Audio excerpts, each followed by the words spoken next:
ऐसा पैशन जो न पैसा मांगे न शो ऑफ, बस नॉलेज और हेरिटेज को प्रिजर्व करे। आज हम बात कर रहे हैं अंके गौड़ा जी की, जिन्हें इंडिया का सबसे बड़ा बुक कलेक्टर कहा जाता है। उनकी कहानी सिर्फ किताबों की नहीं है, बल्कि डेडिकेशन, सेक्रीफाइस और नॉलेज की प्रति जुनून की कहानी है। अंके गौड़ा कर्नाटक के एक छोटे से गांव से अपनी बचपन गुजारा है, जिनके पिता एक किसान थे जो गांव शहर से बहुत दूर था, जिसका नाम था हरेहल्ली। बस 20 साल की उम्र में उन्होंने एक बस कंडक्टर की नौकरी से अपनी जीवन का शुरुआत की और बुक्स कलेक्ट करना शुरू कर दिया। 30 साल तक एक शुगर फैक्ट्री में काम किया और अपने सैलरी के आधे से ज़्यादा हिस्सा सिर्फ और सिर्फ किताबें इकट्ठा करने में लगा दिया। बस ऐसे ही किया है। बचपन गरीबी में गुजारा, पर अपने अंदर के जुनून को हारने नहीं दिया। उन्होंने उनके एक सपने देखे थे, एक वादा कर लिया कि हर महीने 1000 बुक्स कलेक्ट करेंगे, पर कभी कभी 1000 से ज़्यादा बुक्स भी उन्होंने कलेक्ट कर लिया था।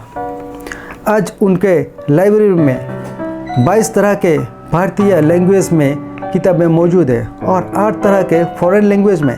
उनके पास इतने वैराइटीज़ के बुक है, आज तक किसी को एग्जैक्ट नंबर पता नहीं है। सिर्फ अंदाज़ा लगाया गया है कि 2 मिलियन यानी 20 लाख से अधिक किताबें हैं, जिनमें चिल्ड्रन बुक्स से लेके literature, science, technology, travel, mythology, ऐसे बहुत सारी किताबें मिलेंगे। उनमें 500 तो फॉरेन लैंग्वेज की डिक्शनरी मौजूद है। उनका लाइब्रेरी का नाम अंके गौड़ा जी ने पुस्तक माने रखा, जिसका मतलब नॉलेज श्राइन यानी ज्ञान की दुनिया, जो कर्नाटक की केन्नूलू गांव में स्थित है, जो अपने बीवी के साथ एक लाइब्रेरी के एक कोने में अपना जीवन बिताते थे। उनकी बुक्स कलेक्शन इतनी बढ़ चुका था कि उनके रहने की जगह भी छोटी पड़ गई। उनके पास भले ही पैसे कम थे, पर जुनून था दुनिया को ज्ञान बांटने की। फिर उन्होंने अपने मशहूर में जो ज़मीन थे वो बेच दिए और एक ठेकेदार को बुला के 24,000 स्क्वायर फीट की एक घर बनाने की काम दे दिया।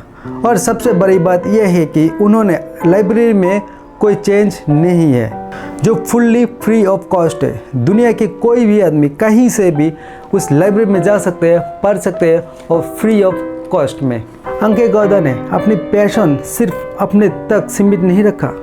उनकी कलेक्शन रिसर्चर्स, स्टूडेंट्स और स्कॉलर्स के लिए एक अनमोल खजाना है।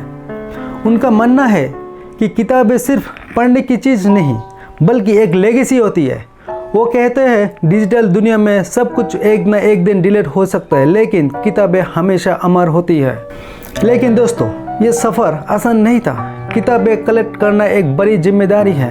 उन्हें पैसे इन्वेस्ट करना पड़ता है, रेयर बुक्स के लिए दूर दूर तक जाना पड़ता है, और सबसे बड़ी चैलेंज थी उन्हें प्रिजर्व करना। पुरानी किताबें आसानी से ख़राब हो जाती हैं। उनके लिए अलग अलग मेंटेनेंस चाहिए, स्पेशल कवर चाहिए, टेम्परेचर चाहिए आपका, और बहुत सारी केयर करना पड़ता है। अंके गौड़ा जी की कहानी एक सबक है हम सब के लिए।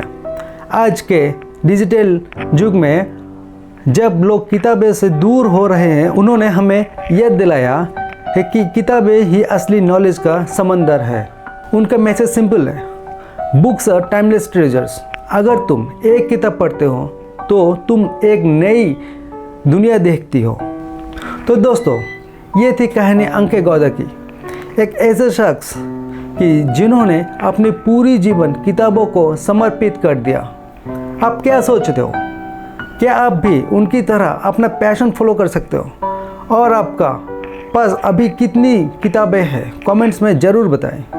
अगर वीडियो पसंद आए तो लाइक करिए, शेयर कीजिए और हमारे चैनल को सब्सक्राइब करना ना भूलें। मिलते हैं अगले वीडियो में एक नए टॉपिक के साथ। धन्यवाद।